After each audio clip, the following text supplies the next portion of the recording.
Students, good morning everybody. I myself Radhesham Bhai. Sir બેટા આ લેક્ચરમાં પણ યાદ કરાવું બોર્ડે paper system 11th science 12th science commerce બધાની બદલી જ છે બરાબર. એમાં પાર્ટ એમાં એમસીક્યુ આવશે, પાર્ટ બીમાં એ બધું જનરલ આવશે અને 50% એમસીક્યુ અને 50% જનરલ લખવાનું આવશે બરાબર છે. એમાં શોર્ટ નોટ આવશે, અમુક ક્વેશ્ચન આન્સર બી આવશે, ઇન્ડેક્સ સ્પીચ છે, ડુએસ ડાયરેક્ટેડમાં વર્ક ફોર્મ છે, ચેન્જ ધ વોઇસ છે, ઇનડાયરેક્ટ સ્પીચ છે, એસે છે, ઇન્ફોર્મેશન ટ્રાન્સફર છે, પબ્લિક સ્પીચ છે, એપ્લિકેશન છે, રિપોર્ટ અને ઈમેલ છે. આટલી વસ્તુ પાર્ટ બીમાં આવશે. એ રિટર્ન છે, લખવાનું છે. અને પાર્ટ એની અંદર ટોટલ ગ્રામર જે હું બોલ્યો એ સિવાયનું એ બધું એમસીક્યુ સ્વરૂપે તમારી સામે આવશે બરાબર છે. એની વિગતવાર પદ્ધતિસર જે સ્ટેપ વાઇઝ એવું તમને હવે પછીના લેક્ચર્સમાં 1 by 1 બધું આવશે બરાબર. એટલે એ આવશે હું પાછું ફરી તમને યાદ કરીશ. આ તો તમને જાણવા ખાતર રિમાઇન્ડ કરાયું કે હવે તમે ટેન્શનમાંથી બહાર આવી જજો કે પેપર સિસ્ટમ એમસીક્યુ ટાઈપની છે. 50% એમસીક્યુ 50% જનરલ છે બરાબર. 11th સાયન્સ અને 12th સાયન્સની વાત કરું છું બેટા બરાબર.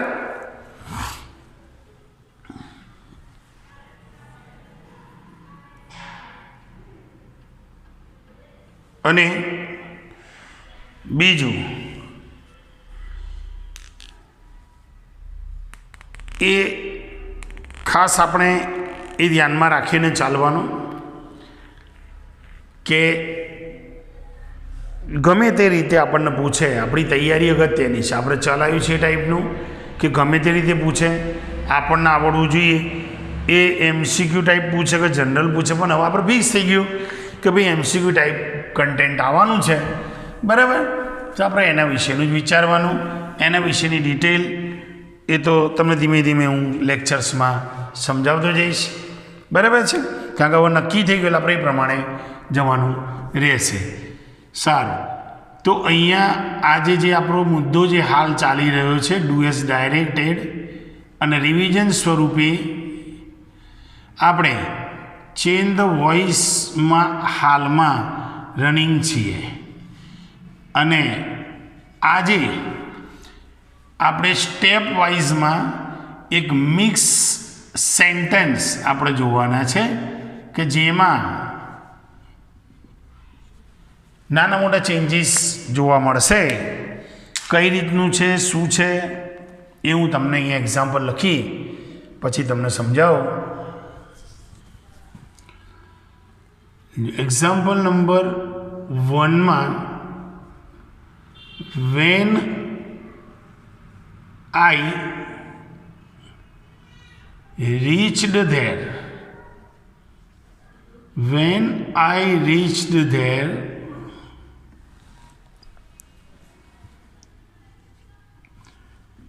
she was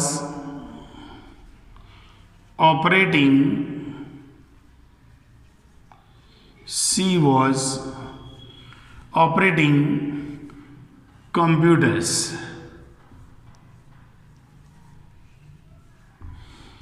એક સેન્ટેન્સ. જવાબ માટે આપણે જગ્યા છોડી દઈએ છીએ બેટા. Second એક્ઝામ્પલમાં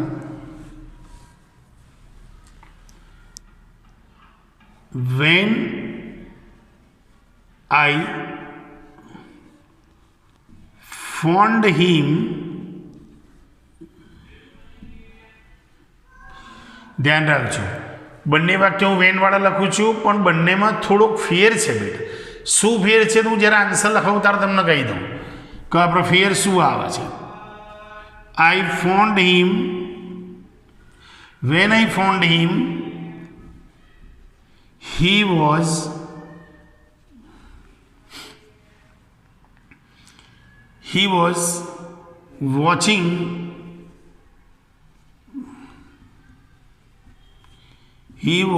watching the news.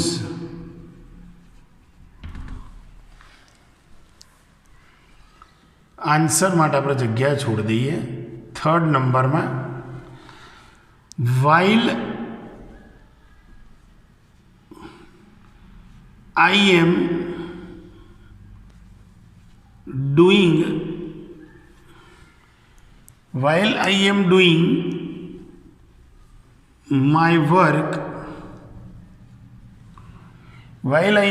my work, don't disturb me.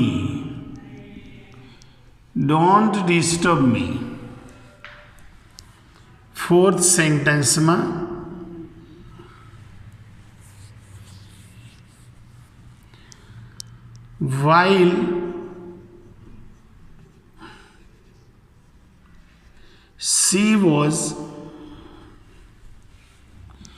while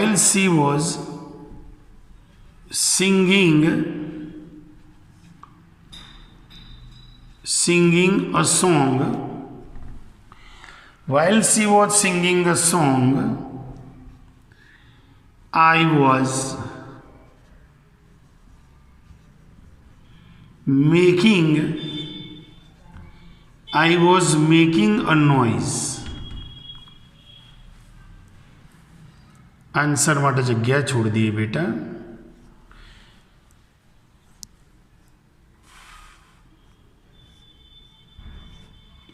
Nobody loves me. Answer માટે જગ્યા છોડ દઈએ. Someone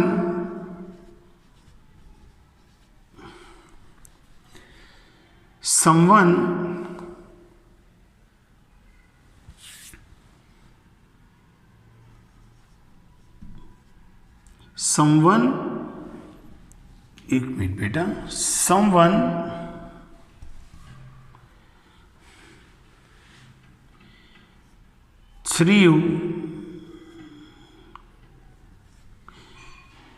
Someone threw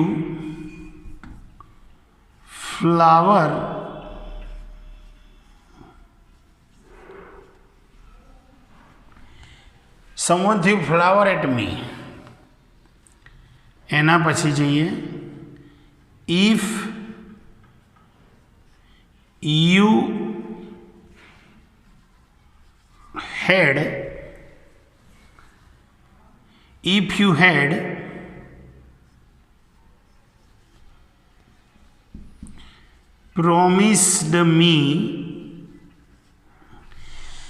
you had promised me,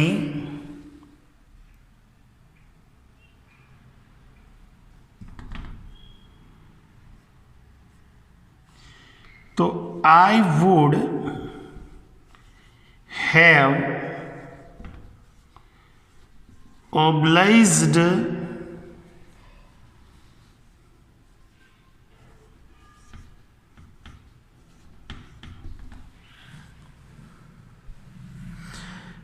have obliged you.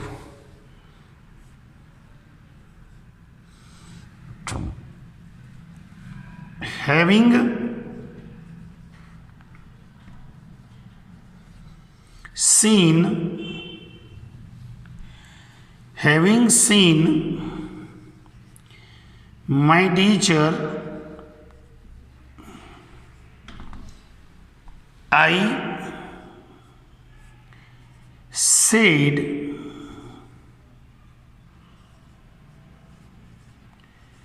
good morning sir.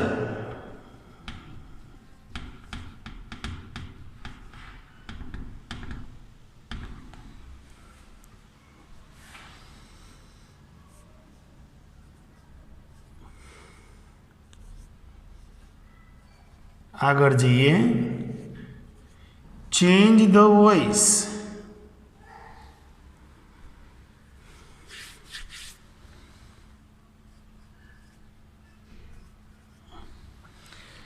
હવે આ બધા એક્ઝામ્પલ અહીંયા જે મૂક્યા બેટા, બધા દેખાવમાં બધા સિમ્પલ જ છે, બરાબર. પણ અહીંયા એવું બનશે કે ડબલ ક્લોઝનું સેન્ટેન્સ, કોમા કરીને બે વાક્ય, એક આગળનું વાક્ય, કોમા પછી બીજું વાક્ય. એમાં ડબલ ક્લોઝના સેન્ટેન્સ જે છે એમાં એક એવું બી બની શકે કે બંને સેન્ટેન્સ ફરતા હોય વીમાંથી પીવીમાં જાય, કાં તો કોઈ પીવીમાંથી વીમાં જાય, કાં તો એક સેન્ટેન્સ ફરે, એક ના પણ ફરે. તો તમારે પદ્ધતિસર લાઇનસર જ જવાનું છે, બરાબર. જેમાં કંઈક નવું આવશે ત્યાં હું તમને કહીશ, બરાબર. તો અહીંયા પહેલા વાક્યની વાત કરીએ તો વેન આઈ રીચ્ડ ધેર, તો સહેજ વિચારો કે વેન એ એક શબ્દ છે, કર્તા અહીંયા આપ્યો, આ ક્રિયાપદ કર્મ નથી. તો એનો મતલબ શું થયો? તમારે આને એમનું એમ લઈ લેવાનું વાક્ય કે વેન એને ફેરવવાનું નથી, કર્મ નથી તો ના ફરે. તો van I reached there,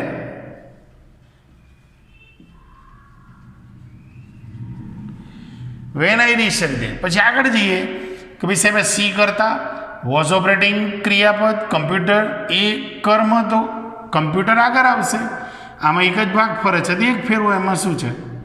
double ક્લોઝના sentence પૂછવાના chances ખરા કે ભાઈ કમ્પ્યુટર જોડે શું આવશે બેટા? વોઝ. કમ્પ્યુટર વોઝ આઈએનજી વાળામાં આપણે શું લઈએ છીએ? આપણે અત્યાર સુધી બધું બહુ ભણી ગયા. બિંગ. ઓપરેટનું શું થશે ભાઈ? ઓપરેટેડ બાય કોણ છે ભાઈ? તો સી છે, તો શું કરશું બેટા? હર. આનો જવાબ થયો કે when I reached there computer was being operated by Har.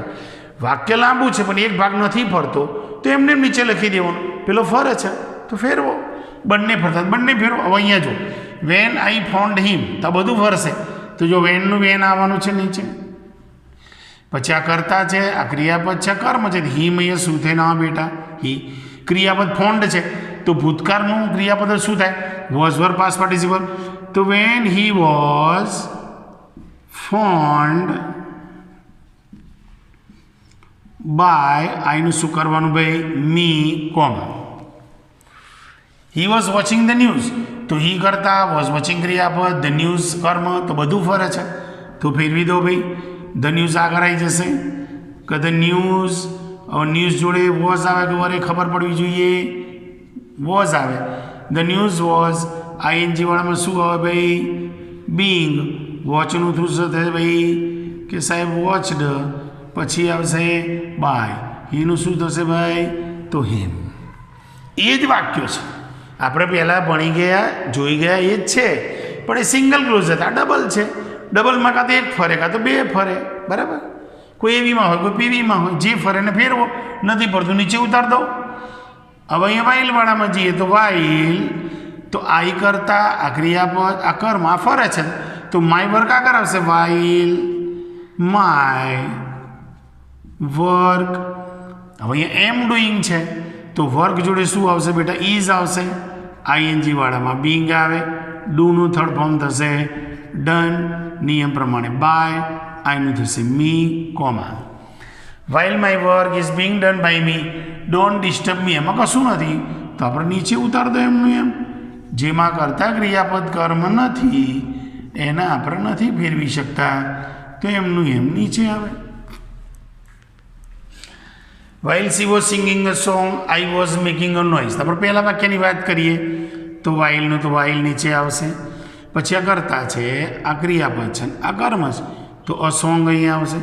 While a song, song જોડે વોઝ આવશે. વોઝ વરમાંથી આઈએનજી વાળું એટલે શું આવશે બેટા? બિંગ આવશે. અને ભૂતકુદન સંગ, ધ્યાન રાખવાનું, સિંગ સેંગ સંગ બાય સી છે તો શું થશે બેટા? હર, કોમા. હવે આ જોઈ લો તો આ કરતા, આ ક્રિયાપદ, આ કર્મ, તો અ નોઇઝ આગળ લઈ દો કે ભાઈ અ નોઇઝ એની જોડે વોઝ છે તો વોઝ. આઈ જોડે વોઝ અને નોઇઝ જોડે વોઝ આવે તો વોઝ. આઈએનજી બરાબર શું આવશે ભાઈ? બિંગ. મેકનું થર્ડ ફોર્મ શું થાય બેટા? મેડ. બાય, આઈનું શું કરવાનું? By me. એ બંને ફરે છે. આમાં એક ફરતું હતું તો એક ફેરવ્યું, બાકીનું નીચે લાયા. આમાં બંને ફરે, બંને ફેરવ્યા. આમાં એક ફરે છે, એક નથી ફરતું તો નીચે લાયા. આમાં બંને ફરે છે, બંને ફેરવ્યા. નો બડી લવ્સ મી, મિનિંગ કરો ભાઈ કોઈ મને ચાહતું નથી. હવે મેં આવું લખાયેલું છે, તમને ધ્યાન રાખજો નોંધમાં કે જે વાક્યમાં કર્તાને સ્થાને નો બડી હોય, નો વન હોય, નન હોય એ પેસીમાં ફેરવો એટલે બાય સાથે મૂકવા પડે. By nobody, by no one, by none એ મૂકવું પડશે, નહીં તો મિનિંગ બદલી જાય. તો અહીંયા આ કરતા, આ ક્રિયાપદ, આ કર્મ. મીનું શું થયું ભાઈ? આઈ. હવે લવ્સ વર્તમાન કાળ છે તો એમ ઇઝ આર પાસ્ટ પાર્ટિસિપલ આવે આઈ જોડે શું આવે એમ. લવનું થર્ડ ફોર્મ લવ્ડ, નિયમ પ્રમાણે બાય, અને કર્તાના સ્થાને નો બડી છે તો મિનિંગ ના બદલાવું જોઈએ. નો બડી લવ્સ મી, મને કોઈ ચાહતું નથી. આઈ એમ લવ્ડ, અહીંયા હવે અહીંયા નો બડી લવ્સ મી, કોઈ મને ચાહતું નહીં, મિનિંગ ના બદલાવું છે. આઈ એમ લવ્ડ બાય નો બડી, મને કોઈના દ્વારા ચાહવામાં આવતો નથી, મિનિંગ ના બદલાવો જોઈએ. હવે અહીંયા ધ્યાન રાખો, જે વાક્યમાં કર્તાને સ્થાને સમવન સમબડી આપેલું હોય એ શબ્દ બહુ પેસીમાં ફેરવો ત્યારે બાય સાથે મૂકવાના નથી, મતલબ બાય નહીં આવે અને સમવન કે સમબડી ના આવે. બાય સમવન બાય સમબડી એવું મૂકાતું નથી. તો અહીંયા કરતા આ ક્રિયાપદ, આ કર્મ, ફ્લાવર અહીંયા આવશે કે ફ્લાવર, થ્રુ ભૂતકાળ છે એટલે વોઝ, એનું ભૂતકુદન થાય થ્રોન. પછી જેમ બાય નો બડી લખ્યું એમ બાય સમવન લખવાનો નિયમ નથી, તો નહીં લખવાનું, એ ઉડાડી દેવાનું. Flower was thrown at me, બસ પૂરું. આ ધ્યાન રાખજો, સમવન કે સમબડી બાય સાથે પાછળ આવે નહીં. નો બડી, નો વન, નન બાય સાથે પાછળ આવે ને આવે. કોણ આવે છે કોણ નથી આવતું ધ્યાન રાખવાનું. If you had promise me I would have obliged you. તો જુઓ વેન હતું તો વેનનું નીચે ઈફ હોય તો ઈફનું ઈફ અનલેસ હતો અનલેસ એમને. આ કરતા આ ક્રિયાપદ, આ કર્મ, મી અહીંયા શું થઈને આવે ભાઈ આઈ. ઈફ આઈ, હેડ તો હેડ જ છે બેટા, એ ક્યાં નડે છે આપણને. હેડ પ્રોમિસ્ડ છે તેનું શું કરવું, હેડ બીન પ્રોમિસ્ડ કરવું પડે, બરાબર ને. આપણે શીખતા જાય છે, એમાં કશું નવું નહીં લાવતા. આ ડબલ ક્રોધના છે, બસ આટલો ફેર. If I had been promised by you, પછી આ ભાગ જોઈ લો. તો આઈ કરતા આ ક્રિયાપદ અને યુ કર્મ તો છે, તો યુ અહીંયા લાવી દો પાછળથી આગળ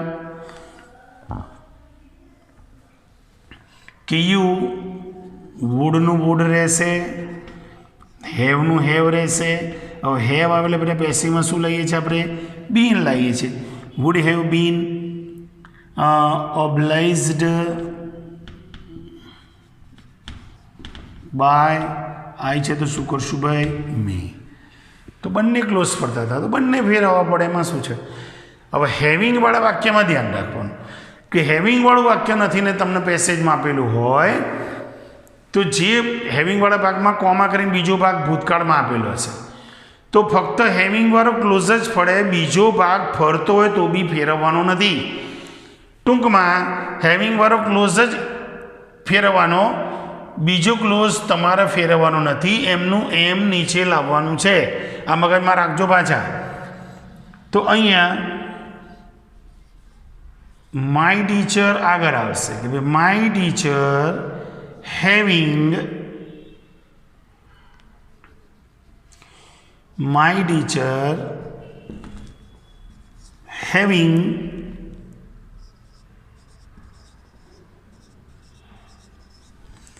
my teacher having been seen, પછી કોમાં, અને આ વાક્ય ફરતું હોય તો એ તમારે ફેરવવાનું નથી, એમનું એમ નીચે એટલે સમજી જવાનું કે ભાઈ હેવિંગવાળા વાક્યમાં સેકન્ડ ક્લોઝને ફેરવવાનો આવતો નથી, બરાબર. આટલું યાદ રાખવાનું. I said good morning sir. Change the voice, જે વાક્ય ક્રિયાપદથી શરૂઆત થતી હોય, આ ચેન્જ આવ્યું, ડુ આવે, ગમે ક્રિયાપદથી શરૂઆત થાય એ વાક્યને પીમાં ફેરવો ત્યારે પહેલું શું આવે બેટા, લેટ આવે. પછી ક્રિયાપદને બાદ કરતાં બાજુમાં એનું કર્મ છે ને આગળ લઈ દો તો લેટ ધ વોઇસ. લેટવાળા વાક્યમાં પેસીમાં ફેરવો એટલે બી આવે, લેટ ધ વોઇસ બી. અને પેલું ચેન્જ છે એનું આપણે કરવાનું changed, let the voice be changed. માનો કે ચેન્જ ધ ડિગ્રી હોય તો let the degree be changed. ખ્યાલ આવ્યો કે નહીં? એટલે એ પ્રમાણે માનો કે એવું લખેલું કે યુઝ માસ્ક, યુઝ માસ્ક આપ્યું તો આપણે શું કરવાનું, યુઝ માસ્ક, યુઝ ક્રિયાપદ છે તો આપણે લખવાનું પહેલાં let the mask be used, એ રીતના થાય. Let the mask be used એ ખાસ આવવું જોઈએ. તો અહીંયા આપણે જે કંઈ જોયું બેટા એમાં મિક્સ સેન્ટેન્સ આપણે જોયા છે અને એ મિક્સ સેન્ટેન્સમાં સિમ્પલ સેન્ટેન્સ આપણે સૌથી પહેલાં જોઈ લીધા, એના પછી જોયું WH સેન્ટેન્સ જોયા, એના પછી વોટ જોયું, હુ જોયું, અને હાલમાં આપણે મિક્સ સેન્ટેન્સ જે છે એ આપણે જોઈએ છે. તો મિક્સ સેન્ટેન્સની અંદર ધ્યાન રાખ્યું આપણે ડબલ ક્લોઝના વાક્યો છે, એ ક્લોઝ ફરે, એ ક્લોઝ ના ફરે, કાં તો બંને ક્લોઝ ફરતા હોય, બરાબર છે. એમાં નો બડીવાળું સમવન વાળે બધા ધ્યાન રાખવાના કે નો બડી બાય સાથે મુકાય, સમવન કે સમબડી બાય સાથે નથી મુકાતા, બરાબર છે. હેવિંગવાળા વાક્યમાં હેવિંગવાળો વાક્ય જ ફરે, પેલો ક્લોઝ ફરતો નથી, એવું યાદ રાખવાનું. ક્રિયાપદની શરૂઆત થાય તો લેટથી જવાબ મળે કે ભાઈ પેલું લેટ આવે, પછી કર્મ આવે લેટ ધ વોઇસ, અને પેસિવ બનાવો એટલે બી મૂકવું પડે. તો let the voice be changed. તો આજના લેક્ચરમાં આપણે છેલ્લું સ્ટેપ ચેન્જ ધ વોઇસનું જોયું. હવે એક્ઝામમાં કઈ રીતે પૂછાય છે એ આપણે હવે પછીના લેક્ચરમાં જોઈશું. એમાં પેસેજ આવે છે અને હવે એ પાર્ટ બીમાં આવશે. હવે હું ચોખવટથી વાત કરીશ બેટા, બરાબર, કયા નંબરમાં આવશે બી તમને કહી દઈશ. એટલે હવે પછીના 2-3 લેક્ચર બાદ કર્યા પછી હું તમને નવી પેપર સિસ્ટમ પ્રમાણે એક્ઝામ્પલ આપીને તમને સમજાવી દઈશ કે એમાં કઈ રીતે તમને પૂછે છે. ઓકે, સારું. તો અહીંયા સિમ્પલ સ્ટેટમેન્ટ જે બધા હતા, સિમ્પલ સેન્ટેન્સ જોયા, WH જોયા, વોટ જોયું, હુ જોયું, મિક્સ સેન્ટેન્સ એક્ઝામ્પલ જોયા, આ બધા ભેગા થઈને તમારી સામે એક પેસેજ આવશે, બરાબર. આ છૂટાછવાયા વાક્યો છે, પેલું ફકરો હશે, વસ્તુ સેમ જ છે, આકાર બદલાઈ જાય છે, બસ ખાલી બીજું કશું છે ને, બરાબર. ધ્યાન રાખવાનું ડુ એઝ ડાયરેક્ટેડની અંદર જ આ પૂછાય છે અને એ પ્રમાણે આપણે ચાલવાનું રહેશે, બરાબર છે બેટા. સારું, તો અહીંયા અટકીએ. ઓકે, નેક્સ્ટ લેક્ચરમાં મળીશું. જય શ્રી કૃષ્ણ.